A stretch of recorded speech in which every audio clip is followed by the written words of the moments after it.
এরপরে প্রশ্ন হলো, স্ত্রী মারা গেলে স্বামী দেখতে পারবে না, স্বামী মারা গেলে স্ত্রী দেখতে পারবে না, এটা কতটুকু সঠিক? না, এটা এরকম নয় বিষয়টা। স্বামী স্ত্রী একে অন্যে মারা গেলে একে অন্যকে দেখতে পারবে না এরকম নিষেধাজ্ঞা কোরআন হাদিসে নাই। বরং স্বামী স্ত্রী মারা গেলে একে অন্যের দিকে তাকাতে পারবে, এ দেখা দেওয়া নিষিদ্ধ, ব্যাপারটা সেরকম না। এরপরে প্রশ্ন হলো, প্রসবকালীন সময় মহিলাদের মৃত্যু হলে শহীদী মৃত্যু হয়, কথাটা কতটুকু সত্য? মেহেরবানি করে পবিত্র কোরআন হাদিসের আলোকে বলবেন। প্রসবকালীন সময় সন্তান প্রসব করতে গিয়ে সন্তান ভূমিষ্ঠ হওয়ার সময় কোনো মা যদি মারা যান, মুয়াত্তা মালিকের এক হাদিস থেকে আমরা জানতে পারি আল্লাহ রাব্বুল আলামিন ওই মাকে শাহাদাতের মর্যাদা দান করবেন। আমাদের মা বোনরা অনেক সময় বলেন, হুজুর এই মুখ আমলটা তো পুরুষদের জন্য। যেমন জুমার দিনের একটা আমল আছে, আল্লাহর জমিনে যত ফজিলতপূর্ণ আমল আছে এর মধ্যে সবচেয়ে বেশি ফজিলতপূর্ণ আমল সেটা কোনটা?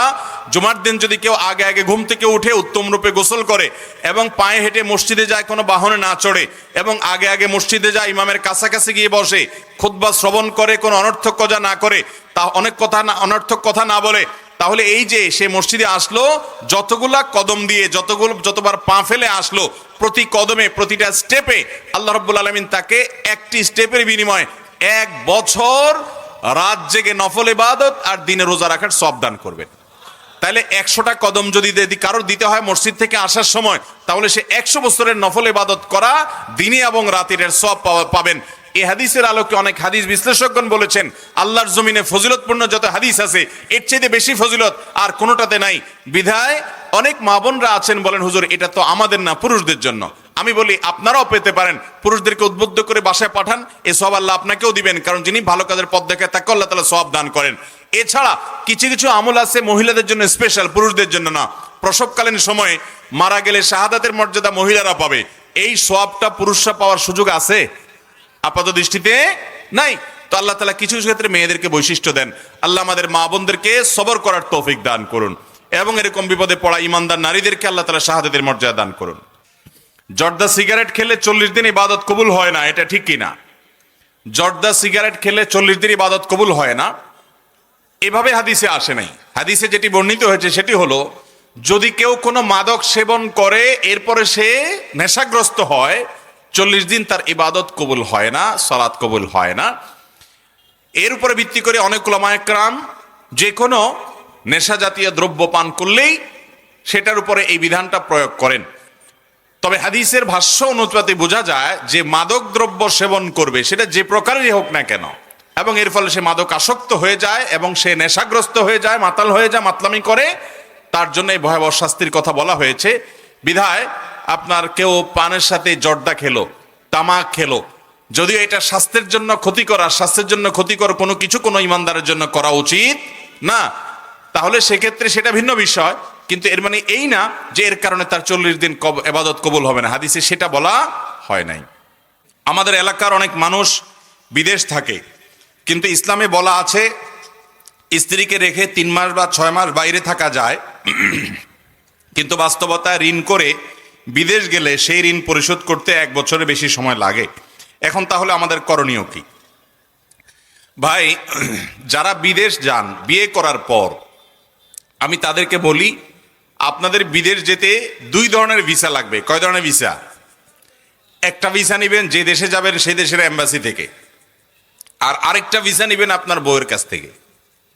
বউয়ের কাছ থেকে ভিসা নেবেন মানে হলো আপনার স্ত্রী আপনার অগোচরে আপনি চলে গেলে সংসারের শান্তির জন্য, সুখের জন্য যাচ্ছেন, সেটা যদি সে মেনে নেয় এবং নিজের চরিত্রকে হেফাজত করতে পারবে, এই কনফিডেন্ট তার উপরে থাকে, খুশি মনে বলে ভাই ঠিক আছে আপনি যান, আমাদের সমৃদ্ধির জন্য, সুখের জন্য, উপার্জনের জন্য আপনি যাচ্ছেন, আপনি যান, তাহলে সেক্ষেত্রে আপনি যাবেন। কিন্তু কোনো স্ত্রী যদি বলে যে না আপনি বিদেশ যাবেন, 1 বছর থাকবেন, 1.5 বছর, 2 বছর থাকবেন, এই লম্বা সময় ধরে আমি নিজেকে গুনাহমুক্ত রাখাটা আমার জন্য বড় চ্যালেঞ্জ হবে এবং নানা সময় আমার জটিলতা তৈরি হবে তাকওয়া ধরে রাখাটা, তো এই জন্য আপনি যেতে পারবেন না, আপনি গেলে আমার অসুবিধা হবে, এটা যদি কোনো স্ত্রী বলে এবং আপনি গেলে যদি আসলেই কোনো এরকম পরিস্থিতি হবে আপনি জানেন, তাহলে সেক্ষেত্রে আপনার জন্য বিদেশ বিয়ে করার পর স্ত্রীকে রেখে যাওয়া জায়েজ।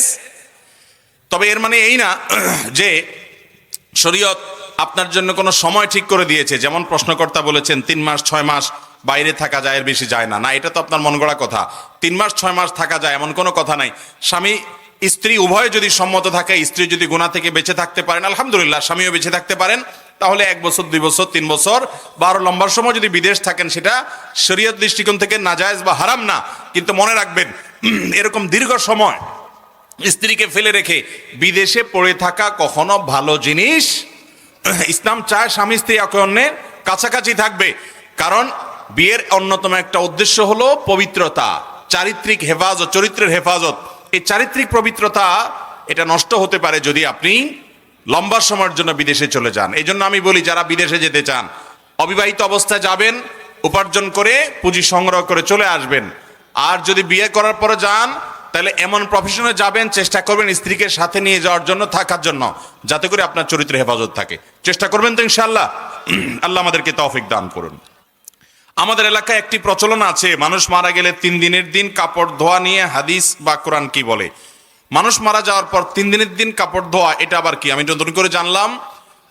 হ্যাঁ, কি করে? 3 দিনের দিন কার কাপড় ধোয়? একজন বলেন। হ্যাঁ, ও, ফ্যামিলির সবার কাপড় ধোয়।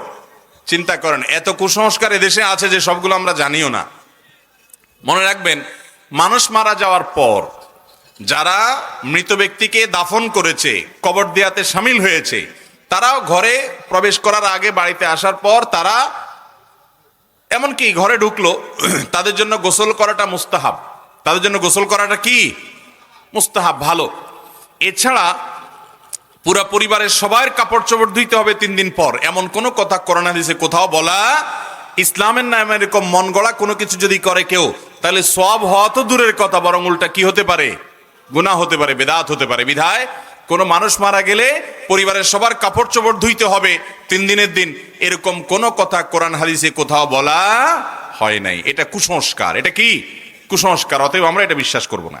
এরপরে প্রশ্ন হলো, একবার কসম ভেঙে গেছে, কাফারা দিয়েছি, আবার একই কসম ভেঙে গেছে, তাহলে পুনরায় কাফারা দিতে হবে নাকি তওবা করলে হবে? যদি আপনি আল্লাহর নামে শপথ করেন, আমি আল্লাহর নামে শপথ করলাম আমি এই কাজটা করব। অনেক সময় দেখা যায় আমরা ভুল শপথ করি।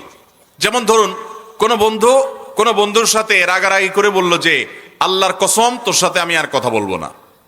আছে কি নাই? তো এরকম যদি শপথ করেন, এই শপথটা ভালো শপথ না খারাপ শপথ?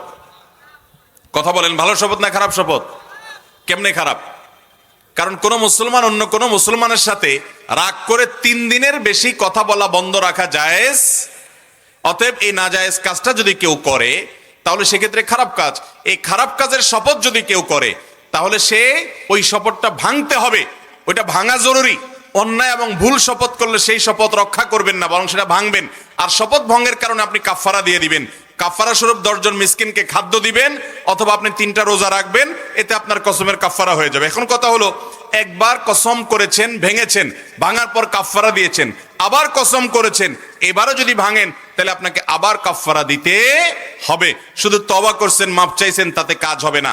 ভবিষ্যতে কোনো কাজ করবেন শপথ করছেন অথচ করেন নাই, অথবা কোনো কাজ করবেন না বলেছেন, সেই কাজটা করেছেন, আপনাকে কাফারা দিতে হবে। এমনকি ভুল কসম করেছেন, সেটাও যদি ভাঙেন, তারপর আপনাকে কাফারা দিতে হবে। এরপরে প্রশ্ন হলো, আমি নামাজরত অবস্থায় আমার সামনে দিয়ে কেউ গেলে আমার করণীয় কি? নবী করিম সাল্লাল্লাহু আলাইহি সাল্লাম বলেছেন, তোমার নামাজের সামনে দিয়ে যদি কেউ যায়, নামাজি ব্যক্তির সামনে দিয়ে যদি কেউ যায়, সেই যেন ওই ব্যক্তির সাথে লড়াই লিপ্ত হয়। এখানে লড়াই লিপ্ত হওয়া মানে বাধা দেওয়া। সে বাধা দেওয়ার বিভিন্ন দিক হতে পারে। আপনি ইশারাতে বোঝালেন। অনেক সময় দেখা যায় আপনি যে নামাজ পড়ছেন, যিনি অতিক্রম করছেন তিনি টের পাচ্ছেন না। আজকাল বিশেষ করে মোবাইল টিপাটিপির যুগ। মানুষ মোবাইল টিপতে টিপতে রাস্তায় হাঁটে, মোবাইল টিপতে টিপতে রেল ক্রসিং, রেল রোড পার হওয়া, রেলপথ এপার থেকে ওপার পার হওয়ার পর, পার হতে গিয়ে ট্রেনে কাটা পড়ার ঘটনা প্রায় পত্রিকা দেখা যায়। ঠিক কিনা বলেন? আর রাস্তা দিয়ে মোবাইল টিপতে টিপতে গিয়ে কোনো পিলারের সাথে, ঘরে কোনো ওয়ালের সাথে, অন্য কোনো মানুষের সাথে উষ্টা খাওয়া, এটা তো আজকাল অহরহ হয়। এই পরিমাণ নেশা হয়ে গেছে মোবাইলে। ঠিক না বেঠিক? মোবাইল ব্যবহার করেন, কিন্তু মোবাইল যেন আপনাকে ব্যবহার না করে। আপনি মোবাইল করবেন, ব্যবহার করবেন না, মোবাইল আপনাকে ব্যবহার করবে।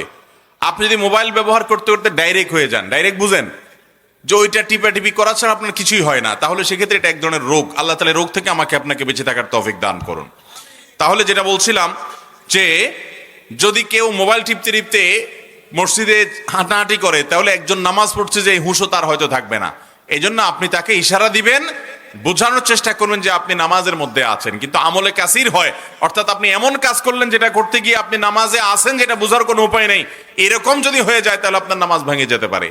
এটা করতে হবে। তারপরেও যদি কোনো ব্যক্তি আপনার সামনে দিয়ে হেঁটে যায়, তার গুনাহ হবে, আপনার নামাজ হয়ে যাবে। আপনার হাদিসে যে বলা আছে যে আপনার নামাজ নষ্ট হবে বা আপনার নামাজকে সে ভেঙে দিল, এর মানে হলো মনোযোগ নষ্ট হওয়ার কথা। আর নবী করিম সাল্লাল্লাহু আলাইহি সাল্লাম বলেছেন, নামাজি ব্যক্তির সামনে হাঁটাহাঁটি করা যে কত বড় অপরাধ, এটা যদি কেউ জানতো তাহলে 40 পর্যন্ত সে দাঁড়িয়ে থাকতো। 40 বলতে 40 দিন না 40 ঘন্টা, সেটা হাদিসে উল্লেখ হয় নাই। 40 দিন যদি ধরেন তাহলে 40 দিন সে দাঁড়িয়ে থাকতো প্রয়োজনে, তারপরও নামাজের সামনে দিয়ে হাঁটতো না, যদি জানতো এর কারণে কি মূল্য তাকে কিয়ামতের দিন দিতে হবে। এই জন্য নামাজের ব্যক্তির সামনে আমরা হাঁটাহাঁটি করব। আবার যিনি নামাজ পড়ছেন তারও দায়িত্ব আছে, একটা সূত্রা বা লাঠি রেখে নামাজ পড়বেন, অথবা একটা পিলারের সামনে, ওয়ালের সামনে দাঁড়া নামাজ পড়বেন। মানুষ হাঁটাহাঁটি করতে পারে এরকম জায়গায় দাঁড়িয়ে আপনি নিয়ত করে ফেললেন, মানুষের অসুবিধা হলো, সেরকম জায়গায় নামাজে যিনি দাঁড়াচ্ছেন তার জন্য দাঁড়ানো জায়েজ নাই, উচিত না। এরপরে প্রশ্ন হলো, মানুষ মারা গেলে 3 দিন 7 দিন বা 40 দিনে যে মানুষ খাওয়ানো হয়, সেখানে আত্মীয় স্বজনদের সহ খাওয়ানো হয়, এতে মৃত ব্যক্তির কোনো উপকার আসে কিনা? দেখুন, মৃত ব্যক্তির তরফ থেকে আপনি গরিব মানুষকে খাওয়াইলেন, টাকা পয়সা দান করলেন, এটা মৌলিকভাবে জায়েজ জিনিস। কিন্তু হিন্দু ধর্ম মতে শ্রাদ্ধ বলতে একটা জিনিস আছে। কোন মানুষ মারা গেলে মৃত ব্যক্তির আত্মীয় স্বজনকে দাওয়াত দিয়ে, সবাইকে দাওয়াত দিয়ে খাওয়ালে সেটাকে শ্রাদ্ধ বলে। এই শ্রাদ্ধ না করলে তাদের ধর্মবিশ্বাস অনুযায়ী মৃত ব্যক্তি তাকে শাস্তি দেওয়া হয় বা তাকে স্বর্গে খাবার দেওয়া হয় না। শ্রাদ্ধ লিখে আপনি অনলাইনে সার্চ দিলে পেয়ে যাবেন বিতাড়িত, আমি দেখেছি। তো এখান থেকে মুসলমানদের মধ্যে আসছে যে মানুষ মারা গেলে ওই উসিলা এলাকাবাসীকে খাওয়ানো। মনে রাখবেন, মুহাম্মদ সাল্লাল্লাহু আলাইহি সাল্লাম মৃত্যুবরণ করার পর, দুনিয়া থেকে তার ওয়াফাত হওয়ার পর, বা খোলাফায়ে রাশেদার 4 খলিফা তাদের ওয়াফাতের পর, সিনিয়র অনেক সাহাবীর দুনিয়া থেকে যাওয়ার পর, মৃত্যুর পর, তারা এরকম মানুষজন ডেকে জিয়াফত খাওয়ানো, মেজবানি খাওয়ানোর এরকম কোনো ঘটনা কোনো হাদিসে পাওয়া, যদি এটি সুন্নাহ হতো, এটি যদি কোরআন সুন্নাহ নির্দেশ হতো, তাহলে তাদের জীবনীতে পাওয়া যেত। নবী সাল্লাল্লাহু আলাইহি সাল্লাম এরকম কোনো নির্দেশ করেন নাই যে তোমাদের মা বাবা, ভাই বোন, আত্মীয় স্বজন মারা গেলে এলাকাবাসীকে তোমরা খানা খাওয়াবে। হ্যাঁ, আপনি যদি এমনিতে সাধারণভাবে দান সাদাকা করেন মৃত ব্যক্তির তরফ থেকে, সেটা উপকারী। কিন্তু 3 দিন 7 দিন 40 দিন নির্দিষ্ট করে এই যে খাওয়ার অনুষ্ঠান বা ভোজন অনুষ্ঠান, এটা করা ইসলাম নির্দেশ দেয় নাই, কিন্তু আমাদের দেশের সব জায়গায় এই বিষয়টি প্রতিষ্ঠিত আছে। আচ্ছা বলেন তো, মানুষ মানুষকে কখন খাওয়ায়? খুশি হলে। কখন খাওয়ায়? একজন বিয়ে করেছে, আস্ত বউ ঘরে আসছে, খুশির চোটের অলিমা খাওয়ায়, ঠিক না ভাই? ঠিক। আরেকজনের ছেলে হয়েছে, মেয়ে হয়েছে, খুশির চোটে আকিকা খাওয়ায়, ঠিক কিনা বলেন? একজনের পরীক্ষার রেজাল্ট ভালো হয়েছে, চাকরি হয়েছে, ব্যবসায় লাভ হয়েছে, সে খুশির চোটে মিষ্টি খাওয়ায়। এই খাওয়ার ব্যাপারগুলো হলো খুশি হলে খাওয়ায়, ঠিক না ভাই? ঠিক। তো আপনার বাবা মারা গেছেন, মা মারা গেছে, আপনি কি অনেক খুশি? তো খুশি না হলে সবাইকে এখানে খাওয়ানোর, ফুর্তি করার কি আছে? হ্যাঁ, আপনি বলেন আমি গরিব দুঃখীকে খাওয়াইতে চাই, তো গরিব দুঃখীকে আপনি রান্না করে খাওয়ানো এটা সবের কাজ হতে পারে, কিন্তু সেটার জন্য কোনো দিনক্ষণ ঠিক করে সামাজিক প্রথার অংশ হিসাবে, বিশেষ করে শ্রাদ্ধ, এটার সাথে মিল হয় সেরকম যদি আপনি করেন, তো মনে রাখবেন নবী সাল্লাল্লাহু আলাইহি সাল্লাম বলেছেন, মান তাশাব্বাহা বিকওমিন ফাহুয়া মিনহুম, যে মুসলমান অন্য ধর্মের মানুষের সাদৃশ্য, তাদের কৃষ্টি কালচার অনুসরণ করবে, অনুরূপ করবে, সে তাদের অন্তর্ভুক্ত হবে। বিধায় এরকম করা জায়েজ হবে। আপনি মৃত ব্যক্তির তরফ থেকে সাদকা জারিয়ামূলক কাজ করেন, মানুষ মারা যাওয়ার পর সাদকা জারিয়া সবচেয়ে বেশি উপকার হয়। আপনি এমনি মানুষকে খাবার দিতেও পারেন, বাজার সদাই করে দিতে পারেন, একজন গরিবের বাসায় একটু চাল কিনে দিলেন, একটা মাদ্রাসায় কিছু দান করলেন, সেটা আপনি করতেই পারেন। কিন্তু দিনক্ষণ ঠিক করে এই কুলখানি ইত্যাদি যে প্রথা আমাদের সমাজে প্রচলিত আছে, এগুলো মুহাম্মদ সাল্লাল্লাহু আলাইহি সাল্লাম কোরআন নির্দেশ দিয়ে যান, আমরা সুন্নতকে মেনে চলবো, মুহাম্মদ সাল্লাল্লাহু আলাইহি সাল্লাম নির্দেশকে মেনে চলবো। আল্লাহ আমাদের তৌফিক দান করুন।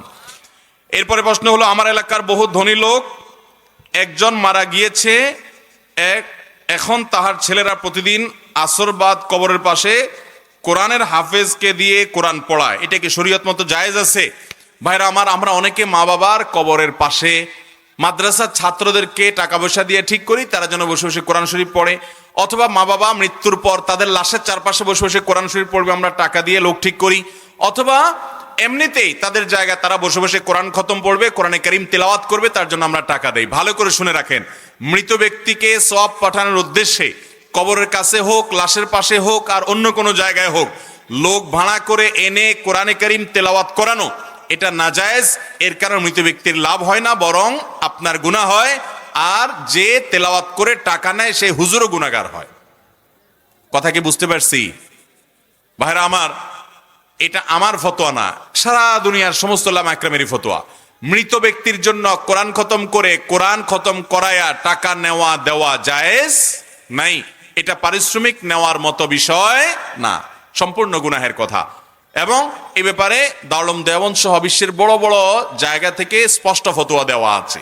আমার দেশে হুজুররা অনেক সময় করে, মাদ্রাসার ছাত্ররা অনেক সময় করে। আরে ভাই, মৃত ব্যক্তির জন্য এমনি দোয়া করবে, আপনি এমনি দান সাদাকা করেন, কিন্তু লোক ভাড়া করে নেই ভাই, বিশেষ করে কবরস্থানে বসে বসে তেলাওয়াত করতে হবে, এই নির্দেশ কোরআন সুন্নায় কোথাও দেওয়া হয় নাই। কবরস্থানে যাবেন শুধু জিয়ারত করার জন্য। কিসের জন্য যাবেন? কবর জিয়ারত করার জন্য। এরপরে প্রশ্ন হলো, সালাতুল হাজত পড়ার সহি নিয়ম কি জানতে চাই। সালাতুল হাজত মানে প্রয়োজনের নামাজ। নবী করিম সাল্লাল্লাহু আলাইহি সাল্লামের ব্যাপারে আবু দাউদের হাদিসে বর্ণিত হয়েছে, তিনি বলেছেন, তার থেকে বর্ণিত হয়েছে যে কানা ইজা হাজাবাহু আমরুন সাল্লা। নবী সাল্লাল্লাহু আলাইহি সাল্লামের জীবনে কোনো সমস্যা, কোনো পেরেশানি, কোনো মুসিবত আসলে তিনি নামাজ শুরু করতেন। কি শুরু করতেন? সালাত শুরু করতেন। এবং নামাজের মাধ্যমে বিপদ আপদ থেকে উদ্ধারের প্রচেষ্টা করার জন্য, নামাজ পড়ে আল্লাহর কাছে দোয়া করে বিপদ থেকে উদ্ধারের চেষ্টা করার জন্য আল্লাহ কোরআনে নির্দেশ করেছেন, ওয়াস্তাঈনু বিস-সবরি ওয়াস-সালাহ। যে কোনো সংকটে বিপদে তোমরা সালাত এবং সবর, ধৈর্য ধারণ করা এবং নামাজ পড়া, এর মাধ্যমে আল্লাহর কাছে সাহায্য চাও। এই জন্য নামাজের মাধ্যমে বিপদ আপদ থেকে উদ্ধারের চেষ্টা করা, প্রয়োজন পূরণের জন্য চেষ্টা করতে হবে। করবো তো আমরা সবাই ইনশাআল্লাহ। এই নামাজটাকে সালাতুল হাজত যে বলা হয়, এটার বিশেষ কোনো ফরম্যাট আছে কিনা, নিয়ম আছে কিনা, এ ব্যাপারে একটা হাদিস আছে। কারোর যদি কোনো প্রয়োজন হয় সে 2 রাকাত সুন্দর করে নামাজ পড়বে। এরপর একটা দোয়া আছে, লা ইলাহা ইল্লাল্লাহুল হালিমুল কারীম, সুবহানাল্লাহি রাব্বিল আরশিল আযীম, আসআলুকা মুজিবাতি রাহমাতিক ওয়া আযাইমা মাগফিরাতিক ওয়াল গনিমাতা মিন কুল্লি বির ওয়াস সালামাতা মিন কুল্লি ইসম। আল্লাহুম্মা লা তাদা লানা যামবান ইল্লা গফারতা ওয়া লা হাম্মান ইল্লা ফাররাজতা ওয়া লা দাইনান ইল্লা কাদাইতা ওয়া লা মারিদান ইল্লা শাফাইতা ওয়া লা হাজাতাম মিন হাওয়াইজিদ দুনিয়া ওয়াল আখিরাতি ইল্লা কাদাইতাহা ইয়া আরহামার রাহিমিন। এরকম দীর্ঘ একটা দোয়া আছে। দোয়ার ভাষ্যে হালকা এদির করে বিভিন্ন রকম বর্ণনা আছে। নামাজের পর এই দোয়াটা কেউ পাঠ করে, এই দোয়ার খোলাসা কথা হলো আল্লাহর প্রশংসা গুণকীর্তন করার পর নিজের পেরেশানি দূরের জন্য আল্লাহর কাছে দোয়া করা। তো এর মাধ্যমে আল্লাহ তাআলা বান্দার বিশেষ কোনো মুসিবত, বিশেষ কোনো প্রয়োজন থাকলে পূরণ করবেন, এরকম একটা হাদিস বর্ণিত আছে। কিন্তু এই হাদিসের সনদ মুহাদ্দিসদের অনেকে এটার উপর আপত্তি তুলেছেন, এটা সহিহ নয়, বরং এটা দাঈফ। তবে এইটুকু ব্যাপারে পৃথিবীর কোনো আলেমের কোনো দ্বিমত নাই, যে কোনো বিপদ হলে আপনি 2 রাকাত নামাজ পড়ে, 2-4 রাকাত যতটুকু তৌফিক হয় নামাজ পড়ে আল্লাহর সামনে হাত তুলবেন, দোয়া করবেন, ইনশাআল্লাহ বিইذনিল্লাহ আল্লাহ আপনার সাহায্য করবেন, আপনার বিপদ দূর করবেন, এবং এই নামাজ আপনার উপকারে আসবেই আসবে ইনশাআল্লাহ। এরপরে প্রশ্ন হলো, রূহ কি বিস্তারিত জানতে চাই। বিস্তারিত বলার সুযোগ নেই। রূহ শুধুমাত্র এই নামে একাধিক বই আছে, এবং আরবি বই আছে যেটার অনুবাদ হয়েছে বা মার্কেটে আছে, দেখে কিনে নিতে পারেন। কোরআনে কারিমে আল্লাহ রাব্বুল আলামিনের আয়াত আছে, আল্লাহ তাআলা বলেছেন, ইয়াসআলুনাকা আনির রূহ। নবী সাল্লাল্লাহু আলাইহি সাল্লামকে জিজ্ঞাসা করেছে মক্কার মুশরিকরা রূহ সম্পর্কে। কুলির রূহ মিন আমরি রব্বি। কাফেররা তারা যখন জিজ্ঞাসা করেছে রূহ সম্পর্কে, নবী সাল্লাল্লাহু আলাইহি সাল্লাম জবাব দিয়েছেন, তাকে আল্লাহ বলেছেন আপনি জবাব দেন, কুলির রূহ মিন আমরি রব্বি, বলে দিন যে রূহ হলো আমার রবের নির্দেশ। এই জন্য রূহ হলো আল্লাহর অর্ডার। আমাদের মধ্যে রূহ আসা মানে হলো আল্লাহর অর্ডার আসা, রূহ চলে যাওয়া মানে আল্লাহর অর্ডার, আমার জীবিত না থাকার ব্যাপারে অর্ডার আসছে, অর্ডার চলে যাওয়া, এটাই হলো রূহ। কোরআনে কারীমের ভাষ্য অনুযায়ী শুধুমাত্র এতটুকু। এর বাইরে আরো বিস্তারিত যদি জানতে চান তাহলে বই পড়ার জন্য আমরা অনুরোধ করব। এরপরে প্রশ্ন হলো, মিলাদ কিয়াম কি রাসূলের সুন্নাহ? আমাদের এই এলাকা মিলাদ কিয়ামের প্রচার প্রচলিত, এমনকি যদি কেউ মিলাদ না পড়েন তাহলে অনেকে কষ্ট পান ও রাগ করেন। এখন আমাদের করণীয় কি? ভাইরা আমার, নবী করিম সাল্লাল্লাহু আলাইহি ওয়াসাল্লামের প্রতি দুরূদ পড়া লাগবে কি লাগবে না? নবী করিম সাল্লাল্লাহু আলাইহি ওয়াসাল্লাম বলেছেন, মান সাল্লা আলাইয়া মাররাতান সাল্লাল্লাহু আলাইহি আশারা। যে ব্যক্তি আমার প্রতি একবার দুরূদ পাঠ করবে, আল্লাহ তাআলা তার প্রতি 10 বার রহমত নাজিল করবেন। কয়বার রহমত নাজিল করবেন? 10 বার রহমত নাজিল করবেন। এই জন্য বেশি বেশি দুরূদ পাঠ করতে হবে। কিন্তু দুরূদ পাঠের জন্য সম্মিলিতভাবে পাঠ করতে হবে, সবাই ডেকে একত্রিত হয়ে দুরূদ পাঠ করতে হবে, এরকম কোনো কথা কোরআন হাদিসে কোথাও বলা সাহাবীরা দুরূদ পাঠ করছে না করে নাই? তারা দুরূদ পাঠের জন্য এরকম সবাই সমবেত হতেন, ডেকে একত্র হতেন, এরকম কোন জাল হাদিসও পাওয়া। দুরূদটা ব্যক্তিগত আমল। আচ্ছা, নামাজের মধ্যে আপনারা দুরূদ পড়েন কি পড়েন না? এই দুরূদটা কি সবাই একসাথে সুরে সুর মিলিয়ে তালে তাল মিলিয়ে পড়েন? যার যার দুরূদ শেষে পড়েন না? তো নামাজের মধ্যে যদি দাওয়াত দুরূদটা যার যার পার্সোনাল আমল হয়, নামাজের বাইরে আপনাকে সম্মিলিত রূপ দেওয়ার জন্য কে নির্দেশ দিয়েছে? বিধায় দুরূদটা প্রত্যেকে যার যার মতো পড়বেন। মিলাদ এবং কিয়ামের নামে সবাই একত্রিত হয়ে সুরে সুর মিলিয়ে যে দুরূদ পাঠ করা হয়, এটা কোরআন সুন্নায় কোথাও নির্দেশিত। এমনিতে বেশি বেশি দুরূদ পাঠ করবেন। আর এছাড়া নবী সাল্লাল্লাহু আলাইহি সাল্লামের গুণকীর্তন অথবা তার প্রশংসা, তার আলোচনা, এটার জন্য আপনি সমবেত হতেই পারেন। কিন্তু দুরূদ পাঠের জন্য সমবেত হওয়া, সেটার জন্য আবার দুরূদ পড়তে পড়তে দাঁড়িয়ে যাওয়া, নবী সাল্লাল্লাহু আলাইহি সাল্লাম এসেছেন সেটা মনে করে, এগুলো কোরআন হাদিস দ্বারা প্রমাণিত নয়। আল্লাহ তাআলা আমাদেরকে সুন্নাহকে অনুসরণ করার তৌফিক দান করুন। পিতামাতা ও শ্বশুর শাশুড়ি, এদের মধ্যে কাদের সঙ্গে কিরূপ ব্যবহার করতে হবে দয়া করে এই সম্পর্কে কিছু বলুন। দেখুন, পিতামাতার ভরণ পোষণ দেওয়া আপনার উপরে কর্তব্য, তাদের প্রতি সদাচরণ করা আপনার উপরে কর্তব্য। শ্বশুর শাশুড়ি তারা আপনার স্ত্রীর বাবা মা, আবার মহিলাদের জন্য স্বামীর বাবা মা হলেন তার শ্বশুর শাশুড়ি, তাদের প্রতিও সদাচরণ করা, যেহেতু তারা সিনিয়র, বয়সে বড়, বাবা মার মতো, অতএব তাদের প্রতি বাবা মায়ের মতো আচরণ করা এটা ঈমানের দাবি। তাদের সাধ্য অনুযায়ী সেবা করা, পাশে দাঁড়ানো, এটা শুধু মহিলাদের জন্য মাসালা দিলে হবে না। আমাদের সমাজে মহিলাদের জন্য মাসালা দেই আমরা যে মহিলারা তাদের শ্বশুর শাশুড়ির সেবা করবে, খেদমত করবে, কিন্তু একই কথা পুরুষদের জন্য প্রযোজ্য আছে না নাই? পুরুষ তার শ্বশুর শাশুড়ির খেদমত করা লাগবে না? অতএব তাদেরকে অর্থ দিয়ে, পরামর্শ দিয়ে, সহযোগিতা করে, আন্তরিকতা দিয়ে, দোয়া করে বিভিন্নভাবে সহযোগিতা করতে হবে। কারণ তাদের মেয়ের সাথে আপনি সংসার করছেন, তাদের অবদান আপনার প্রতি আছে, কৃতজ্ঞতা আদায় করতে হবে।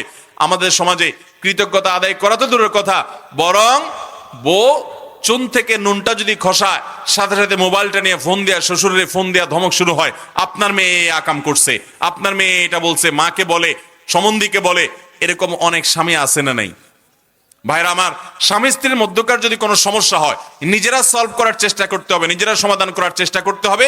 না হলে অন্যদের সহযোগিতা আপনি নিবেন, সেটাও কোরআনে বলা আছে। কিন্তু মনে রাখবেন, কথায় কথায় বাপ মাকে টেনে এনে তাদেরকে কষ্ট দিয়ে আঘাত দেওয়াটা জায়েজ নাই। আল্লাহ আপনাকে যখন একটা মেয়ে দিবে, এই মেয়েটা মানুষ হিসাবে ভুল হতে পারে কি পারে না? ভুল হতে পারে কি পারে না? এই ভুলের কারণে আপনার জামাই যদি আপনাকে ফোন করে এরকম তার নামে বিচার দেয়, কলিজাটা যে তখন কিরকম লাগবে তখন বুঝতে পারবেন। এজন্য আল্লাহর ওয়াস্তে এই ছোট লোকিটা আমরা করব। আপনি কিছু হলে শ্বশুর শাশুড়িকে আঘাত করা শুরু করবেন, এটা উচিত না। অতএব শ্বশুর শাশুড়ির প্রতি শ্রদ্ধা প্রদর্শন করবেন, সাধ্য অনুযায়ী সেবা করবেন। আল্লাহ আমাদেরকে তৌফিক দান করুন। এরপরে প্রশ্ন হলো, পিতা ও মাতার মধ্যে তর্ক বিতর্ক হলে সন্তান হিসাবে আমার করণীয় কি? পিতা মাতার মধ্যে তর্ক বিতর্ক হয়, ঘরে ঘরে অনেক সময় এটা হতে পারে। দাম্পত্য জীবনে বোঝাপড়ার গলমিল হতে পারে, গন্ডগোল, ঝগড়ার পর্যায়েও চলে যেতে পারে, যদিও না যাওয়া কাম্য।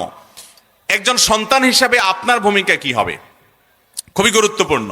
এক্ষেত্রে আমাদের অনেক অনেক ভাই বোন আছেন যে ভুল করে ফেলেন। হয়তো আপনার বাবা আপনার মায়ের প্রতি জুলুম করছেন, আপনার মা আপনার বাবার প্রতি জুলুম করছেন, হতে পারে। তো যিনি জুলুম করছেন, আপনি যদি পারেন তাকে থামানোর, তাহলে আপনি থামাবেন। কিন্তু সেটা থামাতে গিয়ে আপনি যেন আবার আইন হাতে তুলে আপনার বাবা বা মাকে শাসন করতে না যান। খুব ভালো করে শুনে রাখেন।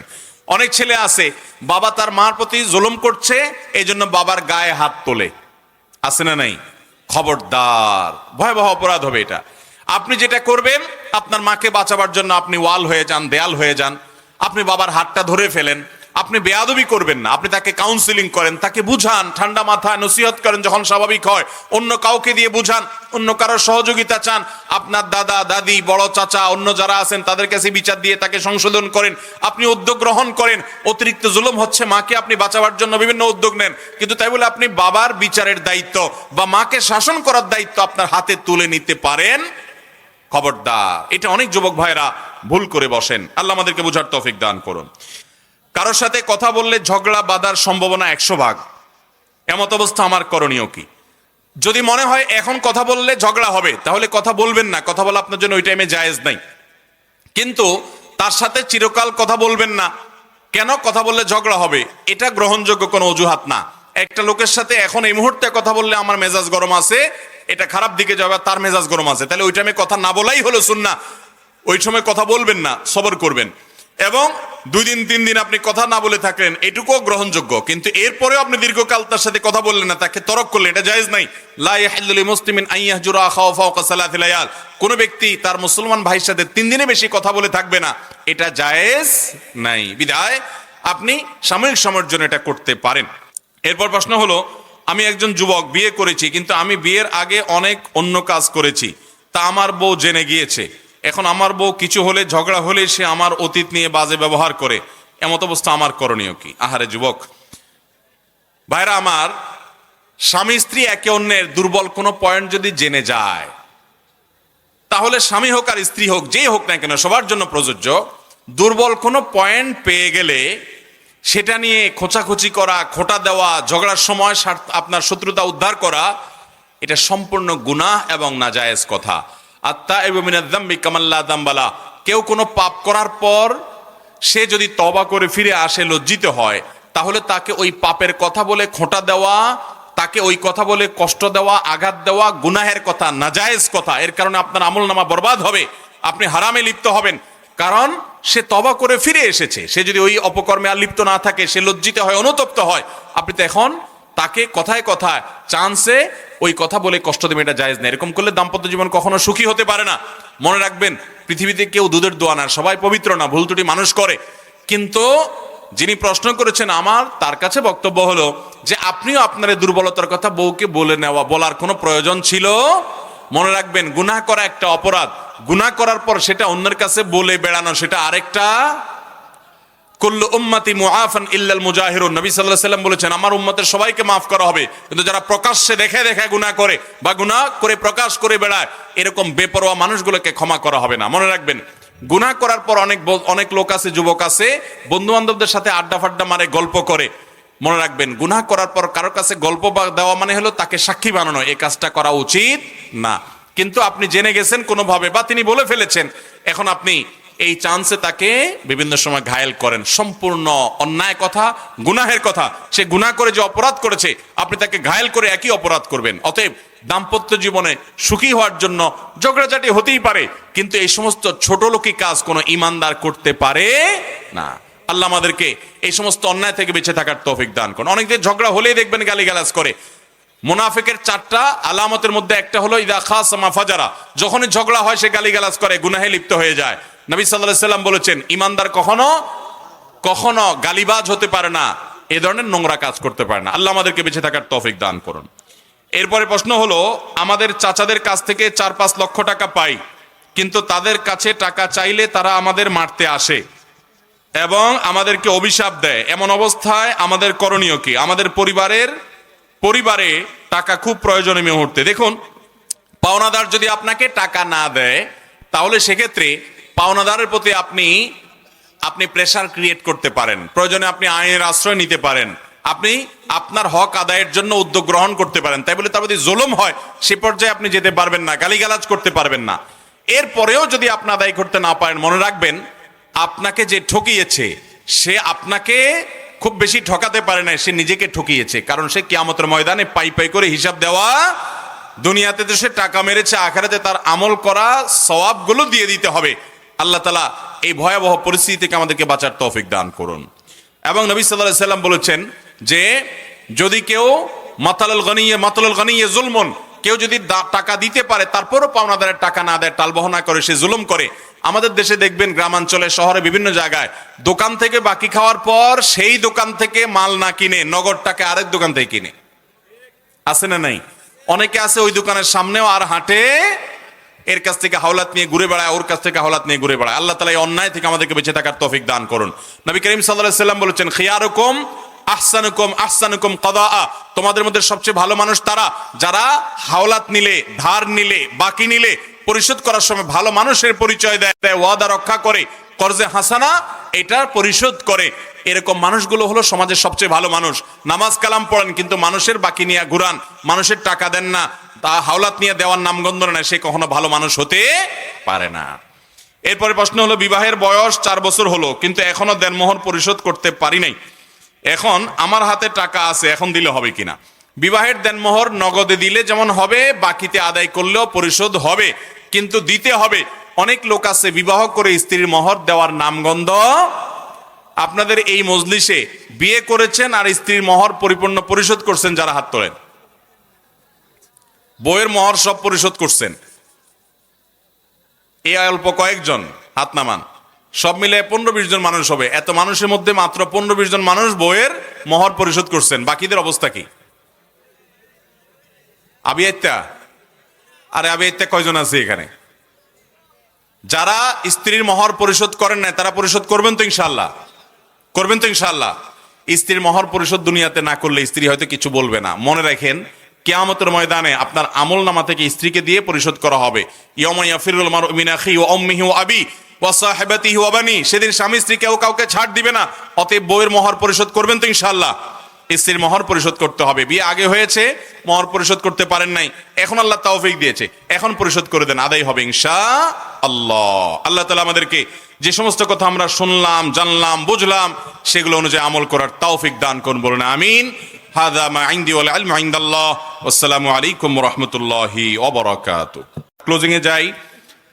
আল্লাহ রাব্বুল আলামিন এই চমৎকার মাহফিল আয়োজনের পেছনে যারা যেভাবে ভূমিকা রেখেছেন, যারা টাকা পয়সা দিয়েছেন, যারা পরিশ্রম করেছেন, যারা সময় দিয়েছেন, আল্লাহ রাব্বুল আলামিন তাদের সবাইকে উত্তম বিনিময় দান করুন, বলুন আমিন।